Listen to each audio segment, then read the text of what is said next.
Live, good morning, and for today's video tutorial, ituturo ko naman po sa inyo yung tamang way ng pag-process po ng transfer ng credit wallet or yung tinatawag nating peer-to-peer transfer or yung P2P. Ito po ginagawa po natin, halimbawang meron kang credit wallet at meron kang downline na mangangailangan at kung sobra lang naman yung credit wallet mo ay pwede nyo po ipagamit sa kanila. Syempre, pag-uusap nyo na lang po. No? In my case, since ako po ay nag-invest for credit wallet, every time na may pangangailangan yung downlines ko, bumibili po sila sa akin.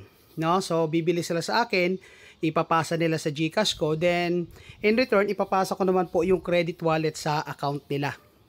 So, ito rin po isang way para po maging pera yung laman ng credit wallet ninyo. So, ipapadala na sa GCash mo, then ipadala mo po yung kailangan nilang credit wallet. Isa po ito sa napakagandang facility na meron tayo kay LiveGood. So, let's start. So, first thing first po, punta muna tayo sa My Earnings. Okay?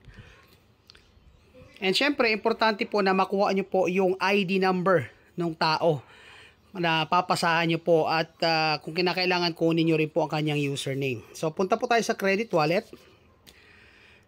Ayan, kung nakikita nyo po, may credit available pa po akong $708.15. So, first step po, ilagay po natin yung ID number nung papasahan natin ng credit wallet. So, ilalagay ko lang po muna. So, syempre, tatakpan ko lang po for security purposes para hindi naman po ma-expose ang identity ng ating papasahan. So, after that, dito po sa credit type po, under credit type, select nyo po yung option transfer credit. Okay. Then click on continue. Now, dito po ngayon, ilalagay mo na kung magkano yung amount. Now, siya po ay magre-register ng 3 annual subscriptions. Wow! So, mag-assign siya ng $450. Okay. Then, of course, click on continue. Ngayon, i-confirm ni system yung identity po nung papasahan mo to make sure na siyang ayon.